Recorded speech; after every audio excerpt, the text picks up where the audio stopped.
ગુજરાત 18 લાઈવમાં આપનું સ્વાગત છે। જેતપુરના કેરાડી ગામને જોડતા પુલ પાણીમાં ગરકાવ, ગ્રામજનો તેમજ ખેડૂતો પરેશાન।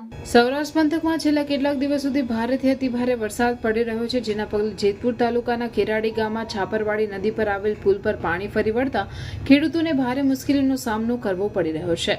પુલ નીચે હોવાથી કેરાડી ગામના વાડી વિસ્તારના 150થી વધુ ખેડૂતોને તેમજ સામે કાંઠે રહેતા ગ્રામજનો પરેશાની ભોગવી રહ્યા છે।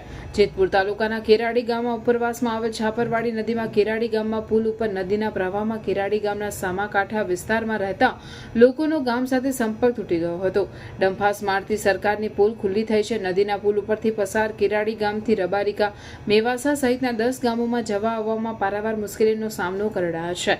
કેરાડી ગામના સામાકાંઠા વિસ્તારમાં આવક જાવક માટે અન્ય કોઈ પણ રસ્તો ન હોવાને લીધે ખેડૂતો માટે મોટી મુશ્કેલી સર્જાઈ છે। પુલ નીચે હોવાથી વાડી વિસ્તારમાં જવા માટેના રસ્તાઓ પણ ધોવાઈ ગયા હોવાથી ખેડૂતો ભારે હાલાકી ભોગવી રહ્યા છે અને પશુઓ માટે ઘાસચારો પણ લાવી નથી શકતા। તેમજ ગામના સામાકાંઠા વિસ્તારમાં આવક જાવક માટે અન્ય કોઈ પણ રસ્તો ન હોવાને લીધે બાળકોને ગામમાં સ્કૂલે આવવા માટે જાનના જોખમે આ પુલ પરથી બાળકો પસાર થતા હોય છે। પુલ ઉપર પાણી હોવાથી લોકોને હાલાકીનો સામનો કરવો પડી રહ્યો છે। જ્યારે ખેડૂતો ત્રાહિમામ પોકારી ઉઠ્યા છે, ત્યારે ગામના સરપંચ તેમજ ગામના લોકો તંત્ર પાસે અપેક્ષા રાખી રહ્યા છે કે આ પુલને ઊંચો કરવામાં આવે। મારું નામ ભૂપતભાઈ કાનાભાઈ ગુજરાતી।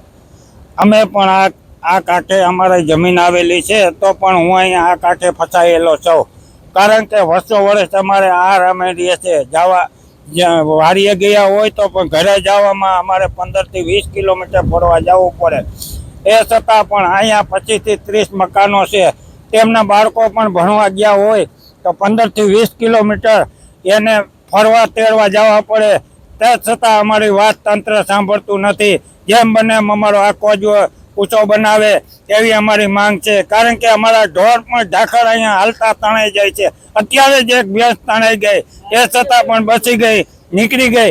એટલો આભાર ભગવાનનો, કારણ કે તંત્રને પણ એટલી નથી ખબર પડી કે એટલે આ લોકો વ્યવસ્થા ભોગવે છે, તો છતાં આપણે કાંઈક કરવું જોઈએ। તંત્ર પણ અમારું કાંઈ સાંભળતી નથી। બે હાથ જોડીને વિનંતી છે કે અમારું આ વાત સાંભળી આ કોજવે જેમ બને એમ અમારો ઊંચો બનાવે।